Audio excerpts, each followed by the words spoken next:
नमस्कार दोस्तों, अनुभव की सीढ़ी के सभी दर्शकों व श्रोताओं को मेरा प्यार भरा नमस्कार। दोस्तों, पुस्तक चर्चा के रूप में आज हम एक कहानी संग्रह के विषय में बात करने जा रहे हैं।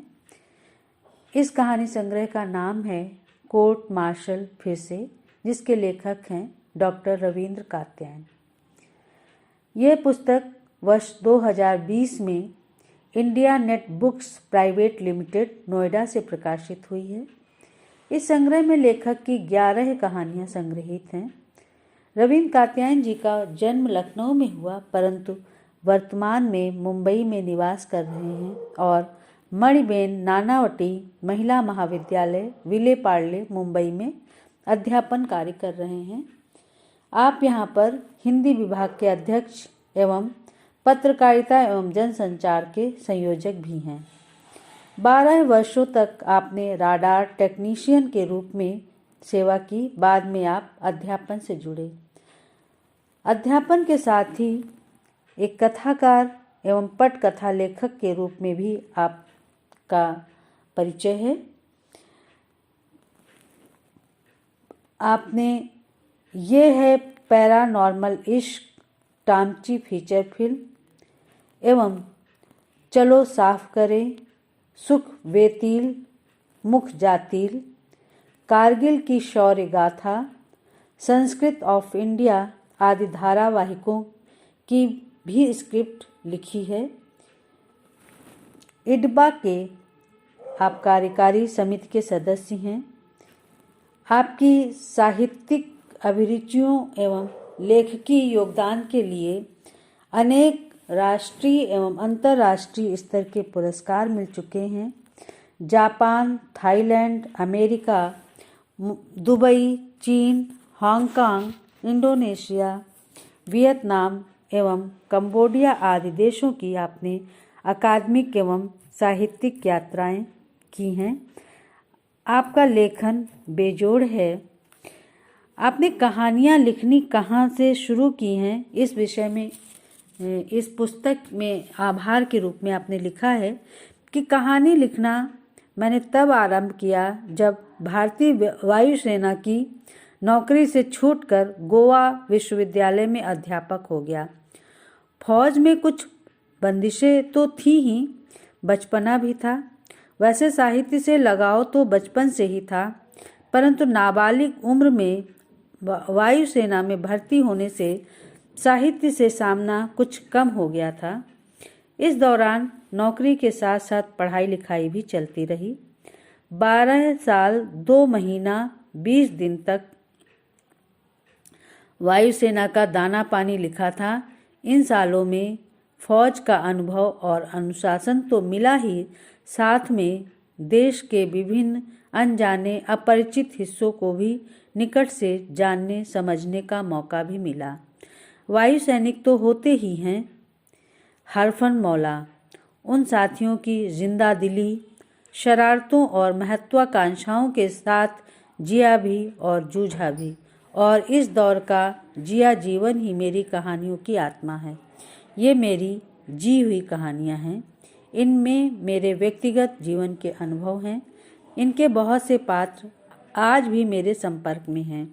जब इस कहानी संग्रह की बात आती है तो लेखक ने लिखा है कि ये कहानियाँ आपको समाज की उन अनजानी अनछुई सच्चाइयों से परिचित कराती हैं जो वर्तमान व्यवस्था व सामाजिक जीवन की विसंगतियों की उपज है।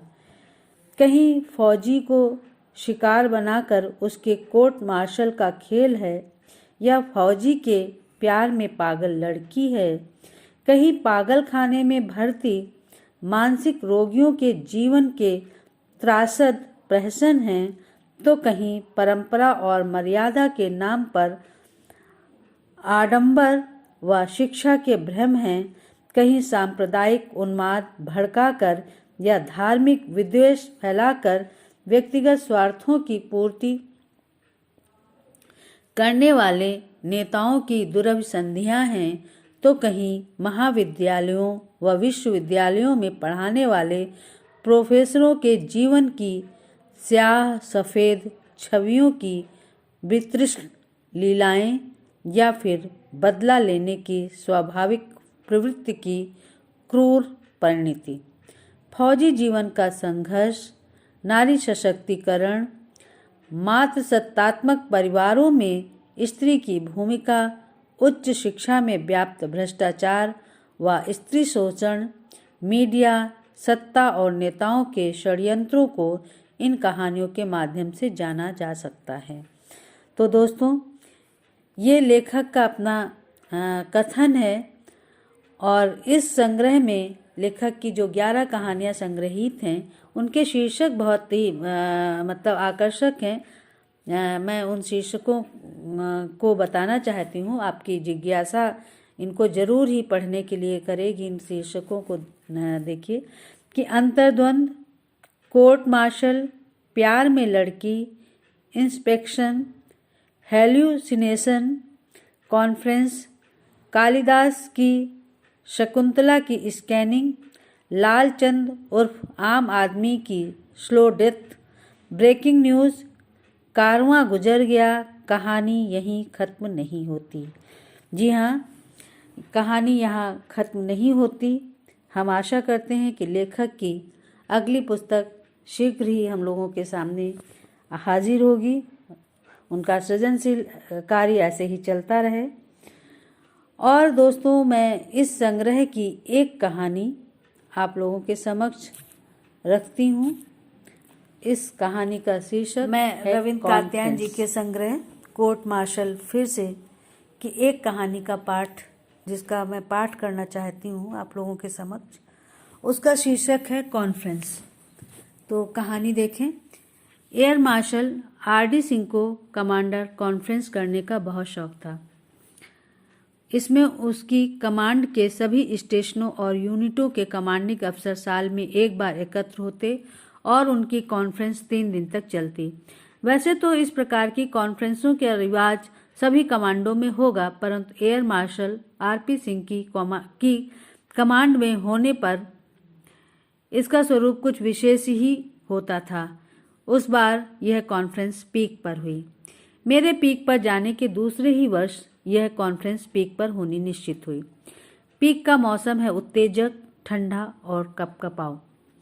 यूं तो पीक पर 12 महीने सर्दी रहती है, लेकिन नवंबर दिसंबर महीने में तो तापमान -10-15 तक चला जाता है। यह कॉन्फ्रेंस भी नवंबर में होनी निश्चित हुई। इसकी सूचना 1-1.5 महीने पूर्व ही एयर मार्शल के आदेश के रूप में पीक पर छितरा गई। निश्चित किया गया कि व्यू पॉइंट के पास द वुडलैंड रेस्टोरेंट को चारों ओर घेर कर एक कैंप बनाया जाए। चीड़ के ऊंचे ऊंचे वृक्षों के बीच हरी भरी घास पर व्यू पॉइंट से 15-20 मीटर पहले जंगल और सड़क के बीच की जगह को घेरा जाना था। हैप्पी वैली की आर्मी की यूनिटों से टेंट मांगे गए और उनको गाड़ने के लिए आर्मी के ही जवान आए। जितने कमांडर इस कमांड में हैं, सबके लिए एक एक टेंट गाड़ा गया। जंगल से हरे हरे बांस कटवाए गए और दूर दराज से खरीदकर मंगवाए भी गए। इन बांसों की खपच्चियाँ चीर चीर कर कैंप के चारों ओर बाड़ा बनाया गया। खपच्चियों का ही तोरण द्वार बना और भीतर 1-1 मीटर ऊंची रेलिंग खड़ी की गई। सभी टेंटों के भीतर 3 स्टार होटल की सारी सुविधाएं उस जंगल में उपलब्ध करवाई गई। सभी में डबल बेड, एक साइड टेबल तथा 2 कुर्सियां डाली गईं कुशन के साथ। डबल बेडों पर मैट्रेसेस डाले गए। एक कोने में पश्चिमी बनावट के कमोड भी रखे गए पर्दा डालकर। हरी घास की कोमल जमीन को काट कर नालियां बनाई गईं। इन सभी टेंटों में पीक की CSD कैंटीन से कुछ सामान भी गया। कुछ क्या, लगभग सारा सामान कैंटीन का ही था, उधार, जिसमें से काम होने के बाद बचा कुचा वापस कैंटीन में ही रख दिया जाना था। इन सामानों में 150 ग्राम के टूथपेस्ट, 2 नए टूथब्रश, साबुन, shaving blade, shaving razor, shaving cream, after shave lotion, cold cream, talcum powder, आईना, कंघा, tongue cleaner, tissue paper, biscuit के पैकेट, कपड़े टांगने के हैंगर, छोटे तौलिए आदि वस्तुएं थीं। ये सभी वस्तुएं प्रत्येक टेंट में रख दी गईं। मैट्रेसेस किराए के आए तथा कुछ सामान स्टेशन लॉजिस्टिक्स सेक्शन से आ गया। इस प्रकार सभी टेंटों में आवश्यक तैयारियां कर दी गईं। इन सभी तैयारियों में 1 महीना लग गया। कॉन्फ्रेंस इस नवनिर्मित कॉलोनी के पड़ोस में व्यू पॉइंट पर रखी गई। उधर व्यू पॉइंट की सभी दुकानों को 1 हफ्ते के लिए बंद करवा दिया गया। उन गरीब खसिया स्त्रियों को अपने चाय के स्टॉल बंद रखने के लिए कुछ हर्जाना दिया गया या नहीं, मैं नहीं जान सका। हाँ, उनके स्टॉल्स को उखाड़ कर जंगल के एक कोने में जरूर रखवा दिया गया। कुछ तो सुरक्षा के कारणों से और कुछ एयर मार्शल की सौंदर्य अभिरुचि के लिए पीक को बिल्कुल साफ करवा दिया गया कि कौन उसकी गालियां खाए। 4 वायुसैनिक पहले दिन से ही वहां राइफल लेकर गार्ड ड्यूटी पर तैनात कर दिए गए। 3 दिन की कॉन्फ्रेंस में पहले दिन रिसेप्शन था, दूसरे दिन कॉन्फ्रेंस थी और शाम को पार्टी। हालांकि पार्टी हर दिन शाम को होती थी। तीसरे दिन कॉन्फ्रेंस का समापन और एक बड़े शहर से एक ऑर्केस्ट्रा पार्टी का आगमन रात के लिए। तो जनाब, पहले दिन सभी कमांडरों को पहुंचना था अपने अपने स्टेशनों से। सभी अपनी गाड़ियों से आए ड्राइवरों के साथ। उनका शानदार स्वागत हुआ। शाम 6 बजे तक लगभग सभी कमांडर आ गए। सभी अपने लिए निर्धारित टेंट में टिक गए और तैयार होने लगे। 7 बजे से व्यू पॉइंट पर पार्टी रखी गई। देश विदेश की महंगी शराबें, खाने के लिए विभिन्न प्रकार के सामिश निरामिष व्यंजन तथा स्नैक्स यानी चखना आदि रखे गए। व्यू पॉइंट पर प्लास्टिक की कुर्सियां डाल दी गईं और म्यूजिक सिस्टम लगाकर मादक संगीत छेड़ दिया गया। एक ओर बार काउंटर लगा था। बेयरे ड्रिंक्स सर्व करने लगे। जाड़ा भी अपने चरम पर, -4 डिग्री तो होगा ही। खुला आकाश।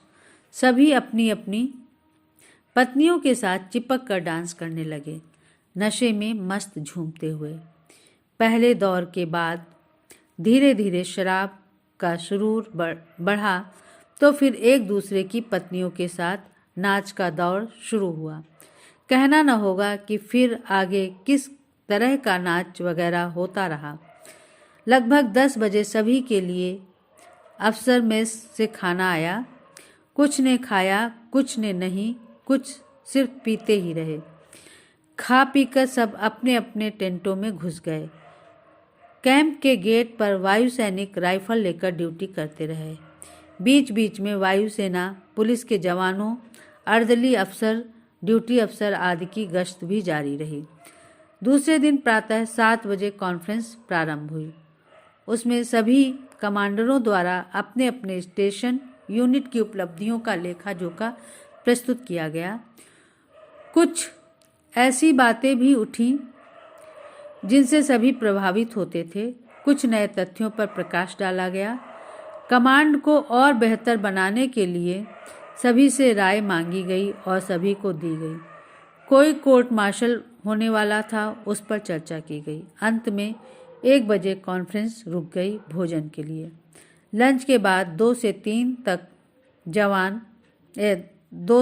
तक आराम, फिर 3 से 5 तक कॉन्फ्रेंस होनी थी। लंच के लिए सब अफसर मेस चले गए। हर चीज की सीमा होती है। जब उसका अतिक्रमण हो जाता है तो कोई कुछ नहीं कर सकता। इस प्रकार धन, शक्ति और समय की बर्बादी तथा वैभव का इतना विशाल प्रदर्शन, विलासिता का अपूर्व संगम देवराज इंद्र से न देखा गया।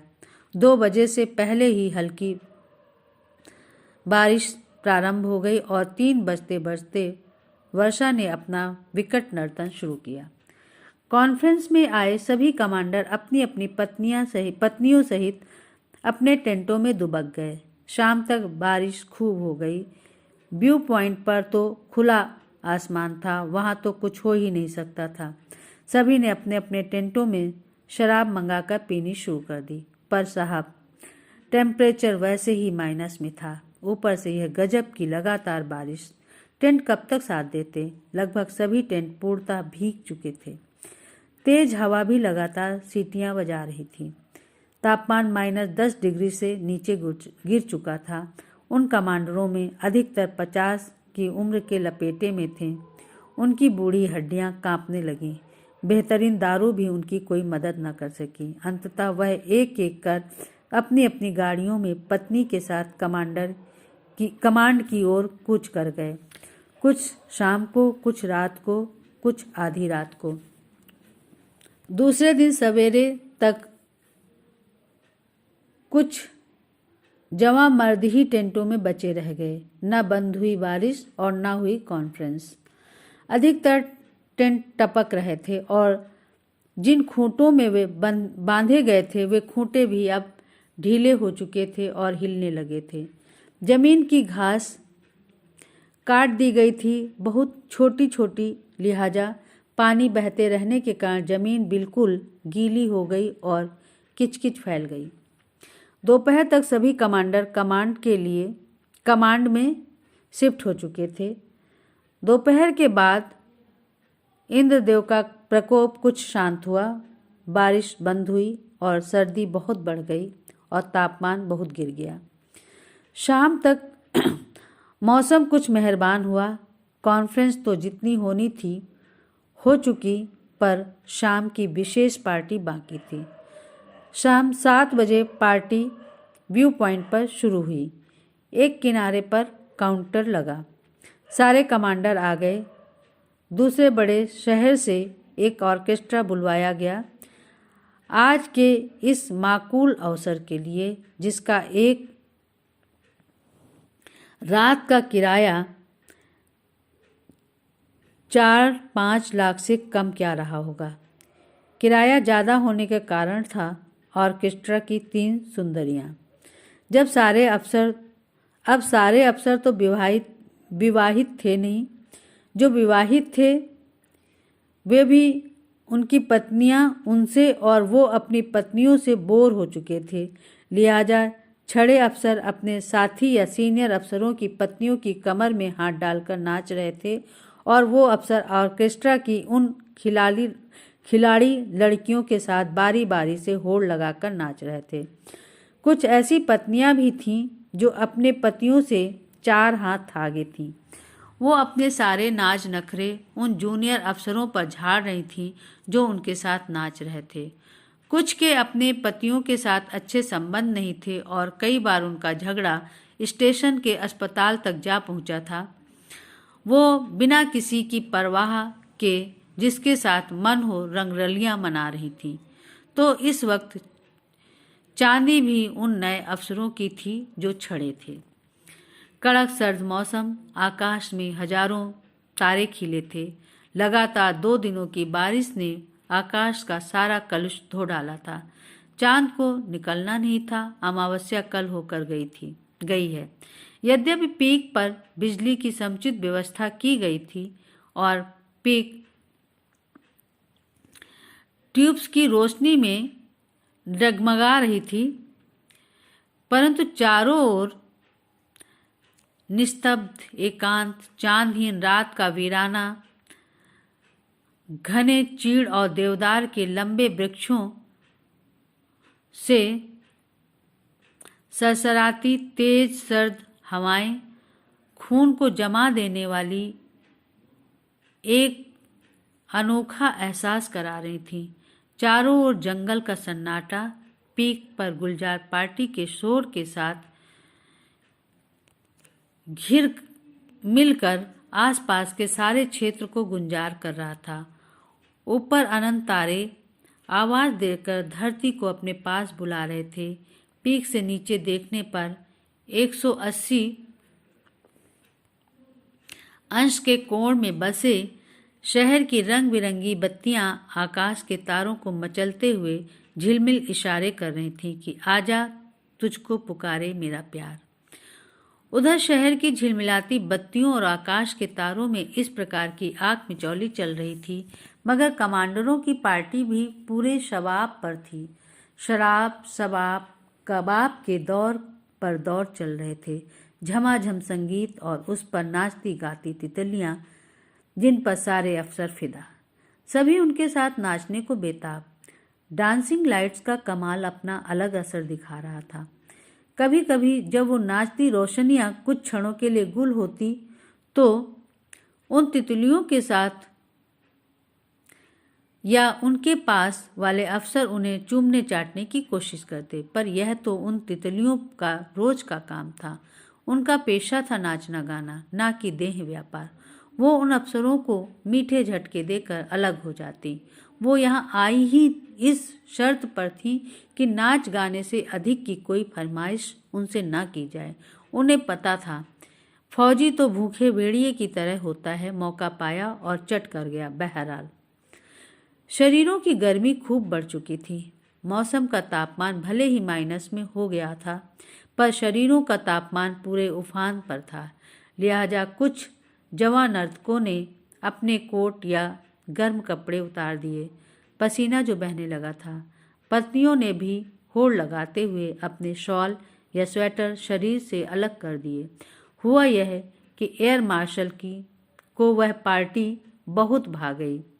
उसने डांसिंग लाइट्स बुझवा दी, अलबत्ता संगीत उसी तेजी से झनझनाता रहा। शराब कुछ लोगों पर अपना असर डाल रही थी।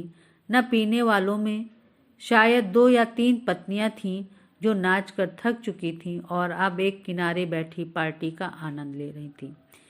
पार्टी की गरिमा के अनुकूल लगभग सभी पत्नियों की साड़ी ही पार्टी की गरिमा के अनुकूल लगभग सभी पत्नियों को साड़ी ही पहननी थी, परंतु पिछले 2 दिनों के मौसम के मिजाज के कारण कुछ दूसरे परिधान भी पहने थी।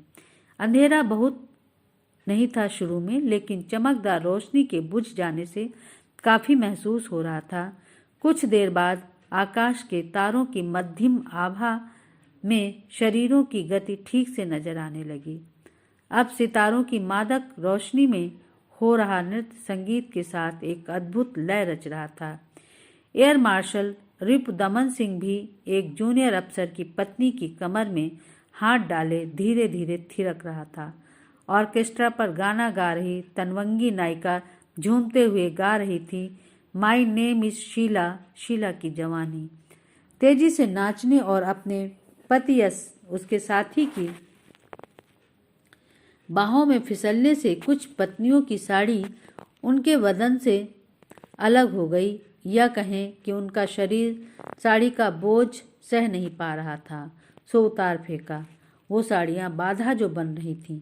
अंधेरा इतना भी न था कि साड़ी हट जाने की बात पता न चले। एयर मार्शल अपनी साथिन के साथ एक किनारे मंथर गति से थिरक रहा था। उसे अपूर्व आनंद आ रहा था। साड़ियाँ खुलने का यह दृश्य उसने काफी देर तक तो देखा ही नहीं। तभी हुआ यह कि स्थूल काया वाली एक पत्नी, जिसकी साड़ी कुछ देर पहले ही उसके बदन से अलग हुई थी, अपने स्थान पर ढेर हो गई। उसका बदन पहले ही बहुत थक चुका था। साड़ी उतरते ही तापमान के बदलाव ने उसके शरीर की लय भंग कर दी। उच्च रक्तचाप और सर्द मौसम में पेटीकोट ब्लाउज पहने वह अपने शरीर का संतुलन रोक न सकी। गायिका गाना गा रही थी, तू 16 बरस की, मैं 17 बरस का। उसके ढेर होते ही कुछ अफसर उसकी ओर झपटे। जब तक एडजुटेंट उस तक पहुंचता, कई अफसर उसे उठाने का यत्न कर रहे थे। किसी ने बाहर की ओर देखकर आवाज दी, कापुल कुमार। खाकसार राइफल के साथ थोड़ी दूर पर ड्यूटी कर रहा था। दौड़ा दौड़ा आया। तभी एडजुटेंट बाहर निकलकर एम्बुलेंस की ओर लपका और ड्राइवर को आवाज़ दी। सार्जेंट बरुआ एम्बुलेंस से निकल कर आया, सल्यूट किया। एडजुटेंट ने उसे तुरंत बेहोश मैडम को एम्बुलेंस में चढ़ाने को कहा। उधर कापुल कुमार राइफल के साथ मैडम के पास पहुंच गया था। तभी सार्जेंट बरुआ स्ट्रेचर लेकर वहां आ गया। एक ओर से स्ट्रेचर उसने पकड़ा, एक ओर से एडजुटेंट ने, बरुआ का तो यह काम ही था, एडजुटेंट के लिए स्ट्रेचर उठाने का यह पहला प्रयास था। स्ट्रेचर आ जाने पर मैडम की भारी भरकम काया को कापुल कुमार और सार्जेंट बरुआ ने मुश्किल से स्ट्रेचर पर डाला। हाँ, कुमार की राइफल एक अफसर ने पकड़ रखी थी। स्ट्रेचर उठाकर उन्हें एम्बुलेंस में पहुंचाया गया। एडजुटेंट भी एम्बुलेंस में बैठ गया। जिस अफसर की पत्नी वह मैडम थी, वह तो टुन्न होकर एक किनारे कुर्सी पर खुद ढेर था। उसे हिला डुला कर देखा गया। वह किसी और ही दुनिया में विचरण कर रहा था, इसलिए उसे परमानंद की अवस्था में ही वहीं छोड़ एम्बुलेंस अस्पताल की ओर चली गई। जाहिर है कि इस दृश्य से कार्यक्रम कुछ देर रुक गया। एयर मार्शल ने ताली पीटकर सबका ध्यान खींचा। Gentleman, come on, it's all right, enjoy the party. Orchestra की सुंदरियों ने एक दूसरे की ओर देखा और फड़कता हुआ एक नया गीत शुरू किया। मेरे फोटो को सीने से यार चिपका ले सैया फेविकोल से। तो दोस्तों, ये कहानी थी कॉन्फ्रेंस। अवश्य आपको पसंद आई होगी। आप अपनी राय और अपने सुझाव देना हमें ना भूलें। हमारे चैनल को लाइक्स करें, सब्सक्राइब करें और शेयर करें तथा कमेंट्स भी लिखें। हमें आपका प्यार और स्नेह मिल रहा है। हमारे पास किताबें समीक्षा के लिए आ रही हैं और मैं चलते चलते इस पुस्तक के लेखक डॉक्टर रविंद्र कात्यायन का मोबाइल नंबर आपके समक्ष प्रस्तुत कर रही हूँ। मोबाइल नंबर देख लें, 9324389238। नंबर एक बार फिर देखें, 9324389238। अगले सप्ताह हम एक नई पुस्तक के साथ फिर मिलेंगे। तब तक के लिए धन्यवाद।